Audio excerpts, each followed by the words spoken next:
Muito temor e tremor, literalmente, que eu venho falar aqui. Mas é uma oportunidade muito boa poder estar compartilhando com vocês, né, um pouco do que Deus falou comigo essa semana. Hoje é domingo, dia de estar na casa de Deus, casa do Senhor, para poder estar louvando a Ele, para poder estar aprendendo mais da palavra dEle, né? Hoje eu estava lendo também que vai ter um eclipse anular do Sol. Já ouviram falar disso? Eclipse anular do Sol. O Sol vai ficar desse jeito, assim, ó.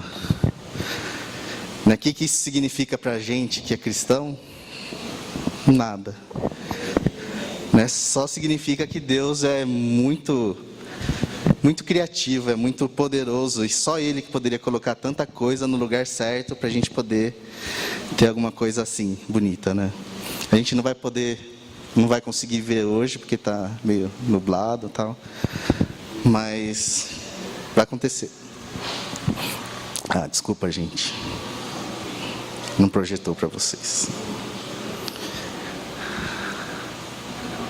Aqui, agora sim.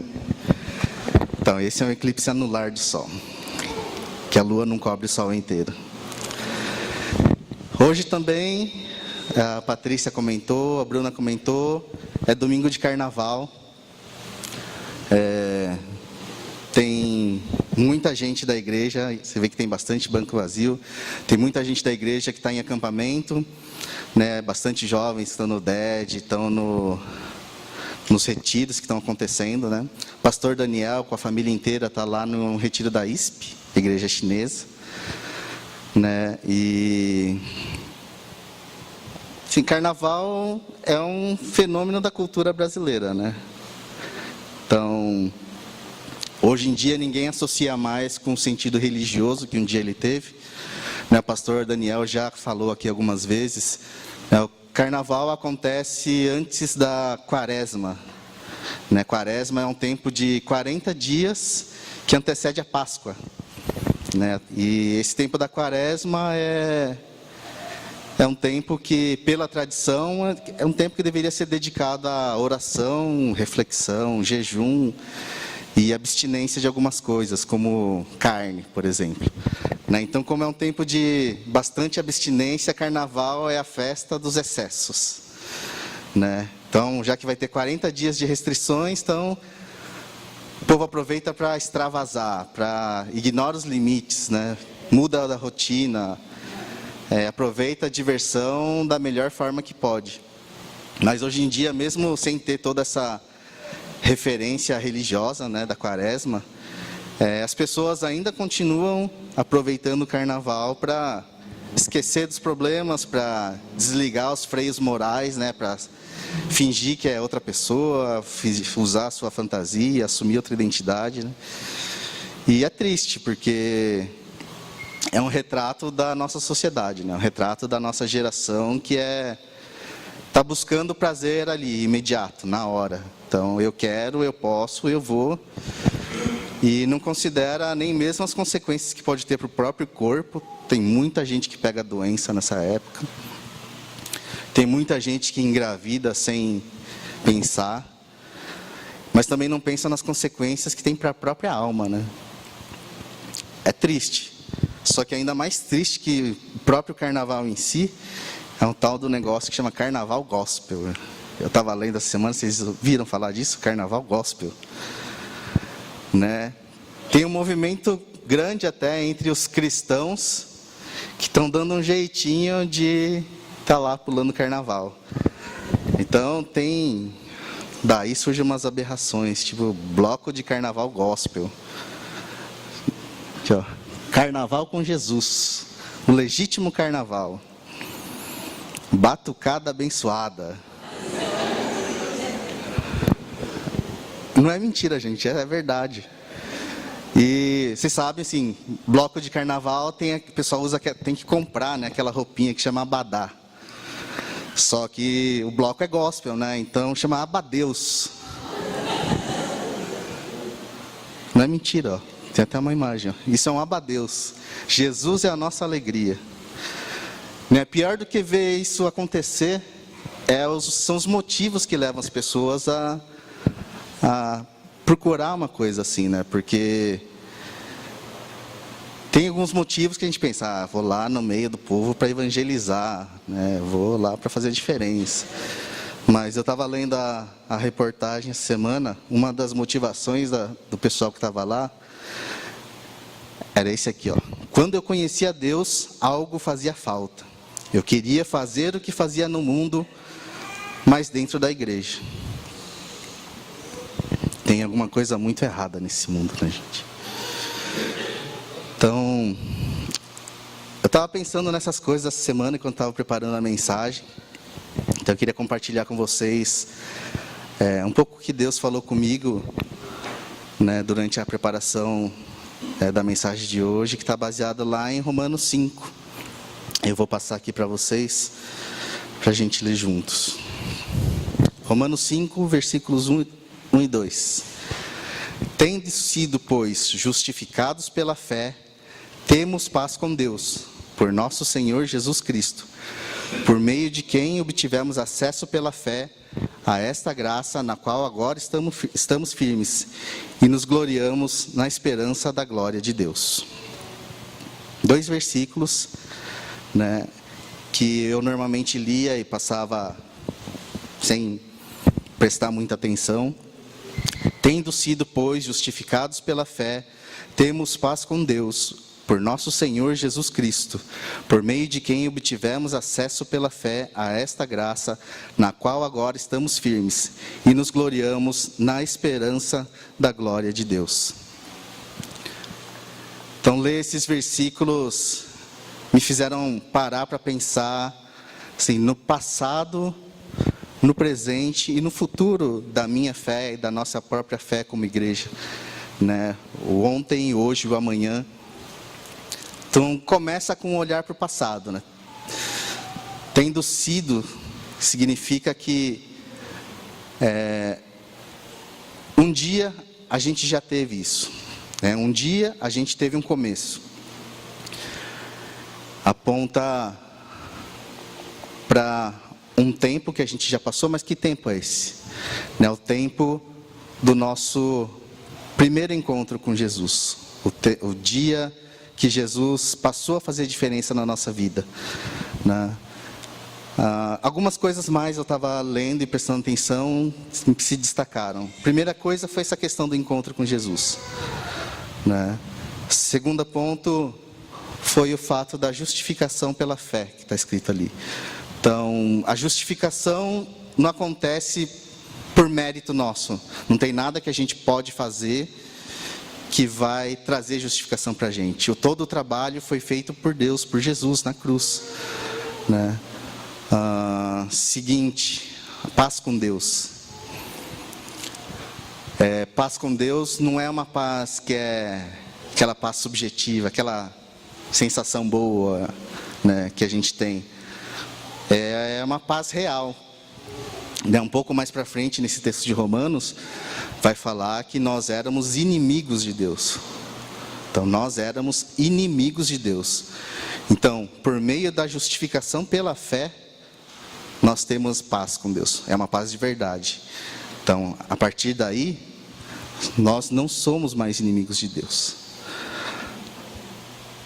Você consegue parar para pensar um instante como foi, quando foi esse seu primeiro encontro com Jesus? Que dia, que hora, que momento que Ele passou a fazer diferença na sua vida? Pode ter sido muitos anos atrás. Meu faz 17 anos. 16, ainda não fez 17. Mas pode ter sido ontem, pode ser hoje. Mas o que importa é que enquanto a gente não dá esse primeiro passo, né, de aceitar, de crer, nós ainda somos inimigos de Jesus, inimigos de Deus. E Deus entregou para a gente uma porta, né? Jesus é uma porta. E é uma porta que a gente precisa abrir pela fé, né? É uma porta que abre um caminho para uma nova vida. Nessa vida que a gente tem que estar vivendo hoje, que está vivendo hoje. Né? Essa porta da justificação, que abre uma nova vida para a gente. Mas o texto também traz para a gente um vislumbre do futuro, né? Um relance do que vai ser, do que vai acontecer. Né? Fala de uma alegria de poder participar da glória de Deus. Né? O que é isso? Poder participar da glória de Deus? Acho que a melhor forma que eu consegui entender isso foi a gente poder ter um relacionamento com Deus tão bom, tão próximo, como Adão teve com Ele antes do pecado. Né? É um relacionamento tão próximo, tão bom, tão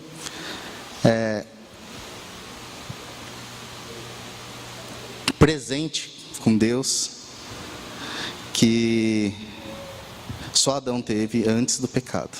Né? Em 1 Coríntios 2,9, Paulo diz: olho nenhum viu, ouvido nenhum ouviu, mente nenhuma imaginou o que Deus preparou para aqueles que o amam.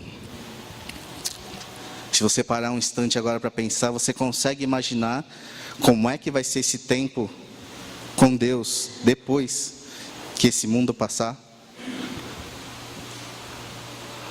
Tira um instante, a tela em branco para vocês. Imagina. Exercita um pouco a sua criatividade. Mas se a gente juntar todas as experiências boas que você teve na sua vida inteira, tem gente que tem mais tempo de estrada, tem gente que é mais novo, mas se você juntar tudo de bom que já aconteceu na sua vida, esquece, apaga tudo de ruim que aconteceu, todas as suas decepções, ainda assim não vai ser nem perto, nem uma fração daquilo que Deus tem preparado para você. Né? Vai ser um lugar tão bom, vai ser um tempo tão bom, que mente humana nenhuma é capaz de descrever. Então essa é a esperança que alimenta a nossa fé, a esperança de estar nesse lugar, de chegar nesse lugar, de poder estar com Deus dessa forma, isso alimenta a nossa fé. Né? Mas se a gente não pode descrever com palavras como que é, a gente sabe que a gente está indo para lá, a gente sabe que vai para lá. E ninguém sai para viajar sem saber onde quer chegar. Né? Se você sabe onde você está indo, exatamente onde você está indo, ainda que você pegue uma curva errada, uma saída errada, saia do caminho original, se você sabe onde você quer chegar, você dá um jeito de voltar para o caminho certo. Você não vai querer sair daqui de Sorocaba para ir para a praia e parar em Campos do Jordão. Você sabe que está errado. Né? Então, se você vê que está indo num lugar errado, você dá um jeito de se consertar, volta para o caminho certo, porque você sabe onde você quer chegar. Né? Eu costumo falar para a Mara sempre, a Mara sempre me ajuda quando eu estou preparando as mensagens, porque ela é minha cobaia. Fala, tá bom assim, serve, funciona? Então, se não tiver boa mensagem, a culpa é um pouco dela, tá? Então, mas eu costumo falar para ela, assim, se você não sabe para onde se você não sabe o que quer, qualquer coisa serve. Se você não sabe exatamente o que você quer, qualquer coisa serve, né? Então, da mesma forma, se você não sabe o que quer, você não sabe para onde você vai, qualquer coisa serve. Só que uma coisa a gente precisa ter bem claro na nossa mente, é que ninguém vai chegar no céu por acidente. Né? Você não vai estar vivendo a sua vida da forma que você quer, tá lá curtindo o carnaval a vida inteira, de repente você morre e acorda de frente com Jesus. Sim. E aí, Jesus, vamos passar a eternidade junto? Isso não acontece. Né? Você vai aproveitar a sua vida, vai ter os seus prazeres aqui, só que se acontecer alguma coisa antes disso e você não se reconciliar com Deus, você vai acordar e vai estar de frente com alguém, sim, mas não vai ser Jesus, não. Né? Você sabe de onde veio e você sabe para onde vai. E agora, né?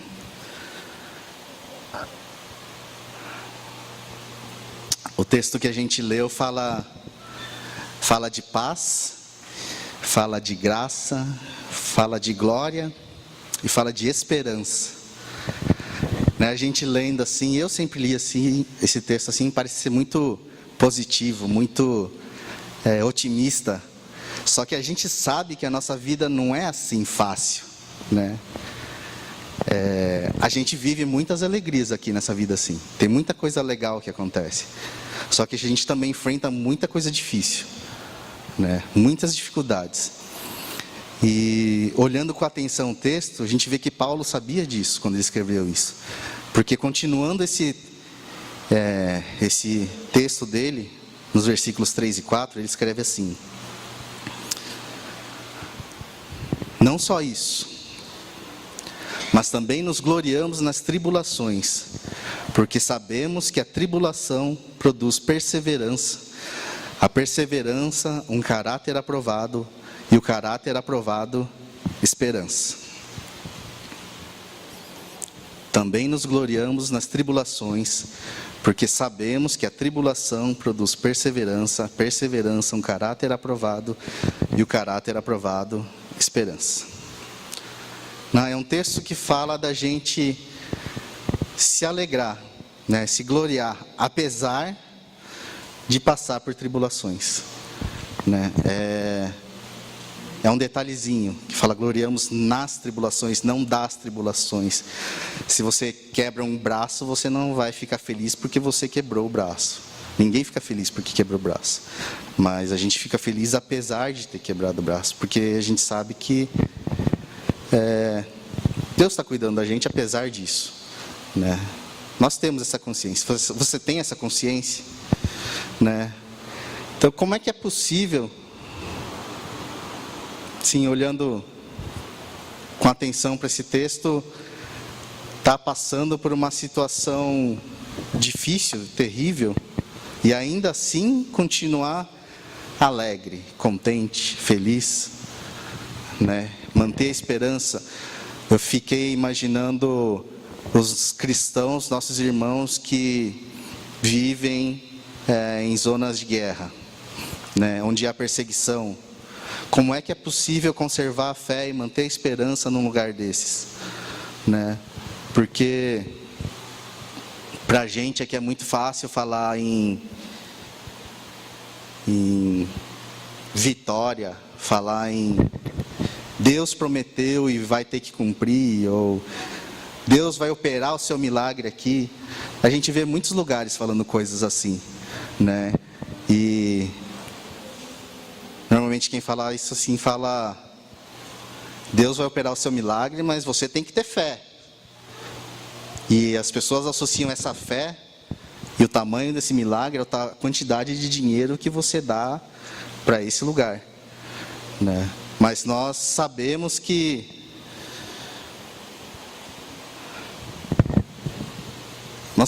nesse tempo do agora que a gente vive, esse tempo que a gente está aqui nessa terra, nessa nossa vida, é o tempo que a gente fica bem, é um tempo que a gente se alegra com a nossa família, é um tempo que a gente pode desfrutar da comunhão gostosa que a gente tem aqui na igreja, poder cantar, louvar, mas também é um tempo que a gente fica doente, é um tempo que a gente perde emprego, é o tempo que a gente vê as pessoas que a gente ama partirem, é um tempo que a gente fica indignado e sofre com tanta injustiça, com tanta violência, com tanta corrupção, tanta coisa triste que está acontecendo nesse mundo, né? Olhando a vida como ela é, tem muitas coisas boas, mas a gente sabe por experiência que a vida não é um mar de rosas, né? Mas fiquei pensando, às vezes ela é, só que essas rosas têm os seus espinhos também, né?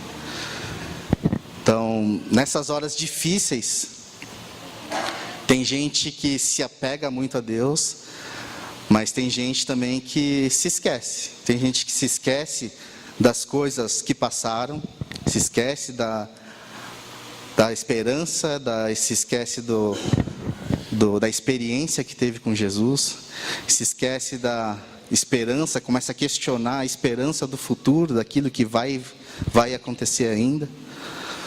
Mas, para a gente que pensa assim, precisa lembrar que o nosso Deus não é um Deus do passado, não é um Deus que só agiu uma vez com Jesus fazendo diferença na nossa vida, não é um Deus que a gente vai encontrar só lá no futuro, mas é um Deus do presente.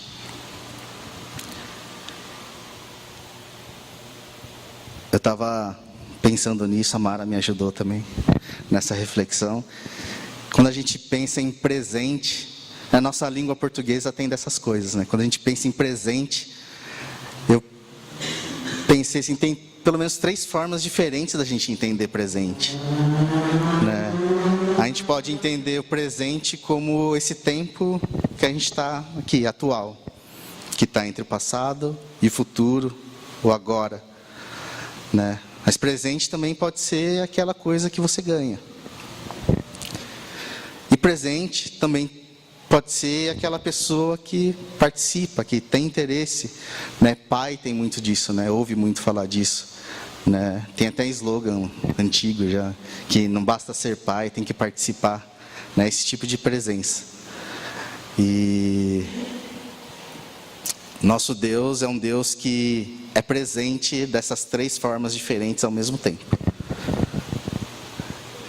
Então Deus é presente, presente, presente. Presente ao cubo, para quem gosta de matemática. Então Deus é presente porque as ações dele não estão restritas só no passado. Não é uma coisa que vai acontecer só no futuro. Deus está aqui agora, está agindo agora, no nosso tempo. Deus é presente porque Ele não é só o Criador, não é só alguém que fez o universo e deixou. Tem, entre todas as religiões e crenças que existem, tem um grupo que acha que alguma coisa, alguma entidade criou todo o universo e deixou. Se vira, né? Ou que pelo menos não interfere nas coisas que estão acontecendo. Mas nós cremos em um Deus que se importa com as nossas vidas, com a minha vida, com a sua vida especialmente, de tal forma que Ele abandonou a própria glória dEle para viver nesse mundo como um de nós. Então Deus se tornou um presente para as nossas vidas, porque Jesus nasceu nesse mundo como um homem, né, para dar a salvação para a gente. Em Efésios 2:8,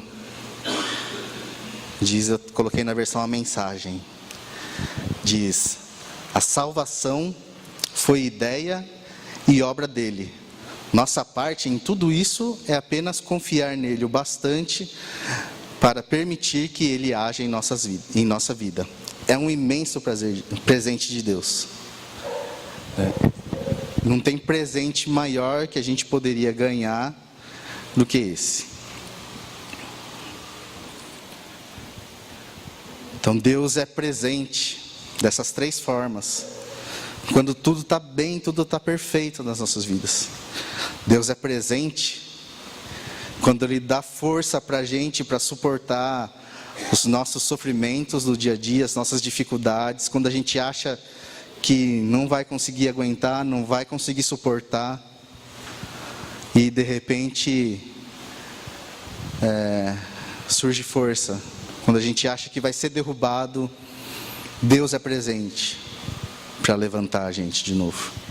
Deus é presente quando a gente encontra coragem para encarar desafios que parecem insuperáveis. Ir para um país diferente. O Serginho está se preparando para ir para outro país.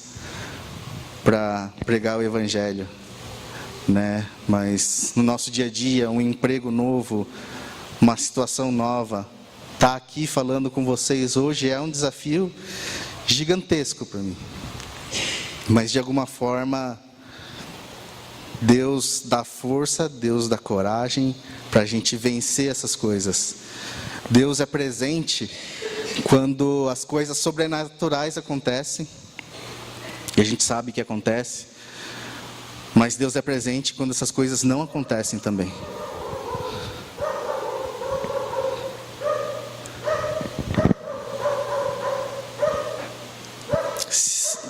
Na Bíblia toda tem muitas passagens e muitas pessoas que experimentaram essa presença de Deus, né? O próprio Davi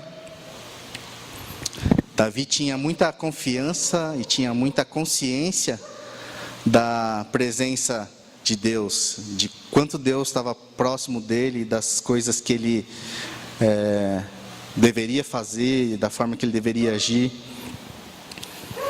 Então, Davi tinha muita confiança, tinha muita consciência disso quando ele escreveu, por exemplo, o Senhor é o meu pastor e nada me faltará. Isso está em Salmo 23, todo mundo conhece. Ele também sabia disso quando ele diz: a minha alma descansa somente em Deus, dele vem a minha salvação. Isso está em Salmo 62. Então esse mesmo espírito, essa mesma confiança e consciência que Davi tinha, é uma coisa que a gente precisa desenvolver na nossa vida. Porque a gente precisa ter certeza que, ainda que Deus não responda às nossas orações exatamente da forma que a gente quer ou da forma que a gente espera, a gente precisa ter essa consciência que Ele está perto, né? Deus é presente, Deus está junto de nós, Deus está ali para te consolar quando você precisa ser consolado, Deus está ali para te dar forças quando você precisa de força, Deus está ali para ser um ombro quando você precisa chorar. Mas isso é uma coisa que a gente precisa ter muito firme, muito presente na nossa mente, né? Deus é presente no nosso dia a dia, né? Deus não é presente só quando coisas impressionantes, grandes acontecem. Deus é presente quando a gente vê um eclipse. Deus é presente quando a gente acorda de manhã e percebe que tem mais um dia para viver. Deus é presente quando você vê seu filho chegar da escola. Deus é presente quando você está junto com a sua família. Esse é o Deus que a gente crê.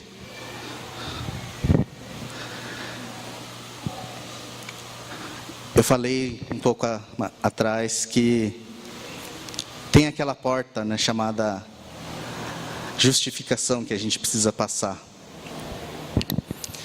E depois que a gente passa por essa porta, a gente tem um longo caminho nessa nossa caminhada cristã, nossa vida cristã, porque a nossa conversão, nosso primeiro encontro com Jesus é um primeiro passo. Eu abrir a porta é um primeiro passo, né?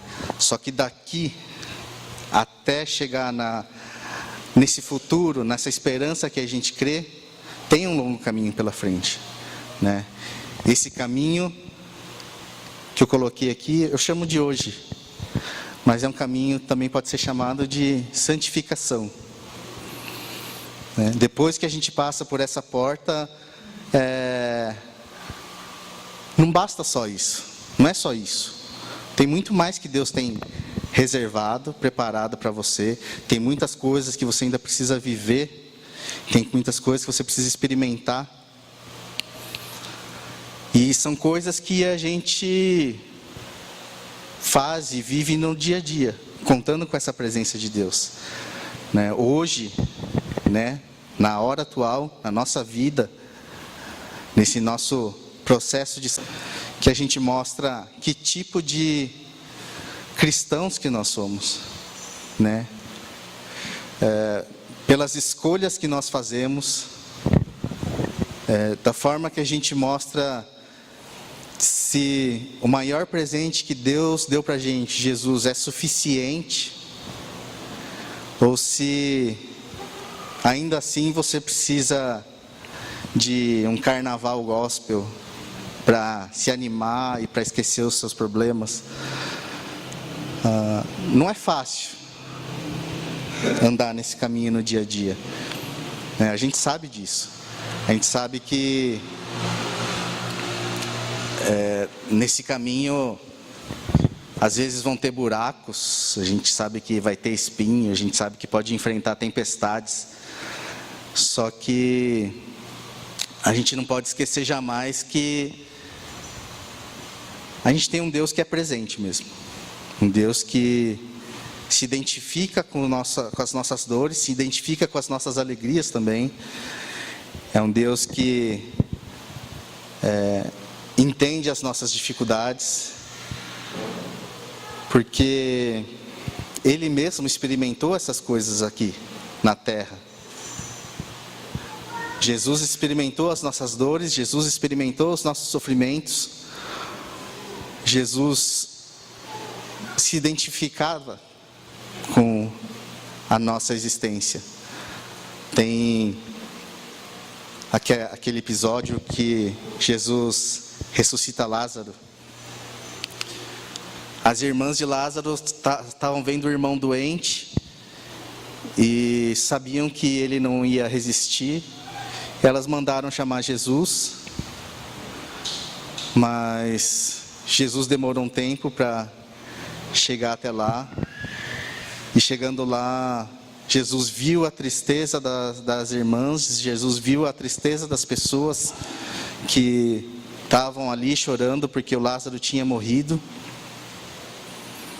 E Jesus tinha consciência de quem Lázaro era. Jesus sabia que Lázaro ia para o céu. A própria Marta, a irmã dele, falou para Jesus que sabia que o Lázaro ia ressuscitar no fim dos tempos. Mas Jesus poderia ter orado com ela, poderia ter abençoado, poderia ter confortado as irmãs. Mas Jesus, vendo a tristeza das pessoas, Jesus chorou.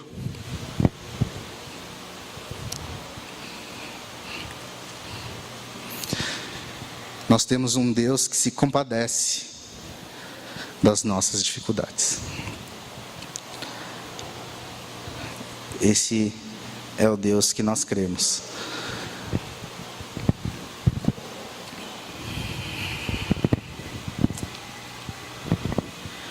Para onde você vai? Depois disso tudo que eu falei aqui, para onde você vai? Onde está a sua esperança? Né? A gente precisa ter sim uma consciência muito clara do que já foi. Isso precisa ser firme na nossa memória. O tal do capacete da salvação. Uma vez me explicaram dessa forma, que a gente imagina aquele negócio de armadura e todas as coisas mais. Capacete da salvação é você ter a sua mente tão guardada e firme naquilo que você crê, na sua salvação, que nada que for atirado na sua cabeça vai mudar a sua ideia. Né? Tenha consciência daquilo que já foi, daquilo que Jesus fez, da obra salvadora que Ele fez na sua vida, na minha vida. Tenha certeza disso, porque tendo certeza disso, nada vai poder afastar você. Nada vai poder influenciar os seus pensamentos. Né? E traga à memória as coisas que vão te dar esperança. Né? A nossa vida é um caminhar diário com Deus. A gente não pode ficar preso naquilo que já foi. A gente não pode ficar preso naquilo que vai acontecer. Nossa vida é o dia a dia. né? As nossas alegrias, as nossas lutas diárias. E cada experiência que a gente tem precisa servir, precisa ser moldado de uma forma que traga esperança para a gente. Traga à memória as coisas que te dão esperança. E tenha certeza sempre, sim, do lugar para onde você está indo. Se você sabe para onde você vai, você não se perde. Mais uma vez, você sabe para onde você está indo? Tem certeza disso? Então continua caminhando, né? A gente cantou essa música, última música, Marcharemos. Marcharemos cheios de coragem e seguiremos seja onde for, né? Embora a dor nos cerque na viagem, marcharemos na coragem do Senhor. Então continue marchando. A nossa jornada aqui nesse mundo é longa. Tem muita coisa que a gente tem para fazer. Tem muitos irmãos que a gente pode ajudar. E tem muitos irmãos de quem a gente pode receber ajuda também, né? Nossa igreja é uma grande família, né? É um lugar que eu amo muito, porque eu tenho esse meu jeito fechado e não meio distante das pessoas assim. É o meu jeito de ser. Mas eu sei que eu posso contar. Se eu precisar, eu sei que tem gente que pode me ajudar sempre, todo momento, qualquer instante. E você também. Não importa a sua dor, não importa a sua dificuldade, não importa a sua alegria. Sempre vai ter alguém para poder compartilhar isso com você aqui. Se você não se sente à vontade para escrever os seus pedidos ali na frente, procura estar perto de pessoas. A gente tem células, tem muitas coisas que acontecem. Esteja perto das pessoas, porque as pessoas ajudam a gente a levantar e a gente pode ajudar as pessoas a se levantarem também. Mas se você ainda está perdido, você está aqui e não tem ideia do que eu estou falando, está perdido, não sabe para onde vai, né? Você tem que ter certeza, tenha certeza, que Deus tem um presente para você.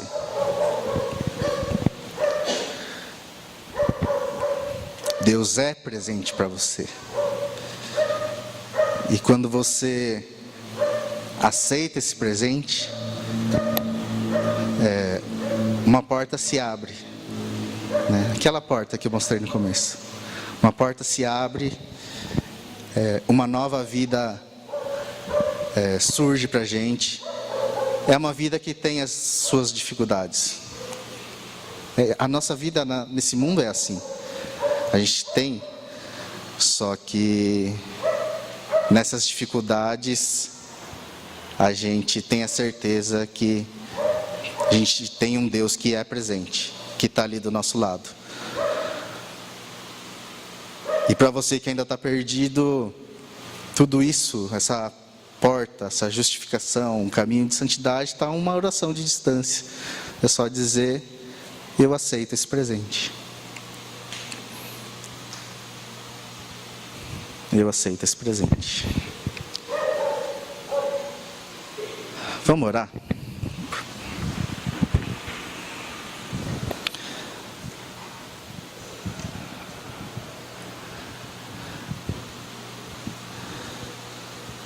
Deus, nós te louvamos e te agradecemos porque um dia o Senhor se revelou para a gente. O Senhor veio a esse mundo, o Senhor andou como um de nós, o Senhor sofreu como um de nós, mas por causa disso que nós podemos estar aqui hoje conversando com o Senhor. Nós te agradecemos, Pai, por causa da esperança que nós temos de que ainda que nessa vida a gente tenha lutas, ainda que nessa vida a gente tenha alegrias, ainda que tudo corra bem ou ainda que tudo vá mal, nós temos e nós podemos ter esperança. esperança que um dia a gente vai estar com o Senhor, esperança que a gente um dia vai estar num lugar melhor. E nós te louvamos e te agradecemos, Pai, porque o Senhor é um Deus presente, um Deus que está aqui, um Deus que se importa com as nossas vidas, um Deus que faz a diferença no nosso dia a dia. Deus nos ajuda a reconhecer, nos ajuda a confiar mais no Senhor, nos ajuda a entender exatamente quais são os seus desejos para a nossa vida, quais são os teus sonhos para a nossa vida, que a gente possa ter a sensibilidade para reconhecer isso e cumprir e obedecer, que a gente possa ser filhos da forma que o Senhor deseja que a gente seja. Nos ajuda nessa nossa caminhada, ainda que hajam tropeços, ainda que às vezes a gente tome desvios ou caminhos errados. Traga-nos sempre, Deus, para o centro da Tua vontade. Que um dia a gente possa se encontrar contigo e se alegrar junto com o Senhor. Nós também oramos, Deus, porque tem irmãos nossos que estão perdidos, que eles possam lembrar, Pai, que o Senhor é um Deus do passado, do futuro, mas também é um Deus presente, que a Tua igreja possa encontrar alegria, que a Tua igreja possa encontrar paz no Senhor e não nas coisas que a gente vê acontecendo lá fora. Ajuda-nos, Pai, e guarda e fortalece a nossa fé. É o que eu oro, Pai, em nome de Jesus. Amém.